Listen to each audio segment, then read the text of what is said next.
অনেক দিন ধরেই এই বাড়িটা আমার বাড়িতে রাখা ছিল। আগের বছর দীপাবলির সময় এটা নিয়েছিলাম।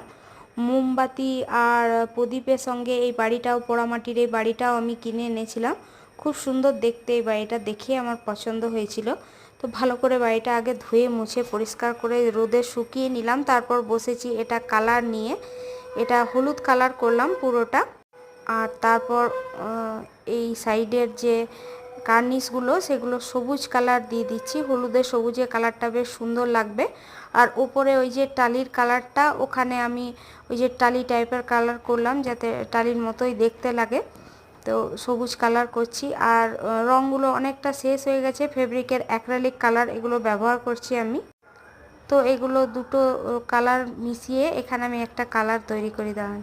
এইটা একটা কালার হলো। এই কালারটা চলুন সিঁড়ির মধ্যে করি। আর ওই যে পিলারগুলোর মধ্যেও এই কালারটা করব। এই কালারটা ভালো লাগছে, এর সঙ্গে যাচ্ছে কালারটা।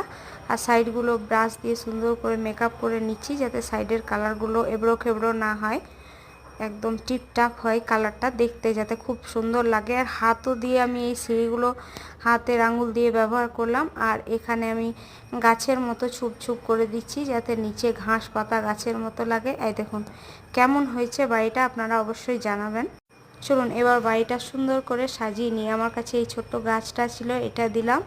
ওখানে একটা ফুলদানি রাখলাম। আর এই ছোট্ট ছোট্ট পুতুলগুলো আয়ুষি কিন্ডার জয়ে পেয়ে থাকে, কোথাও থেকে নিয়ে আসে বাজার থেকে। তো এগুলো আমি সাজিয়ে সাজিয়ে রাখি বাড়িতে, যে কখনো দরকার লাগবে তো এগুলো রাখবো। আর এই বোতলটাও মেলা থেকে নিয়ে এসেছিলাম।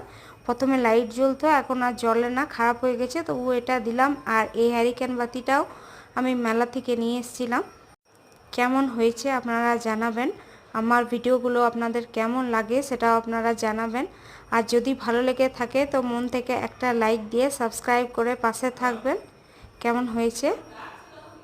আমার খুব মনের মতো কাজ, খুব সুন্দর লাগে হাতে তুলি দিয়ে রং করতে, কোনো জিনিসকে সুন্দর করে সাজিয়ে গুছিয়ে রাখতে।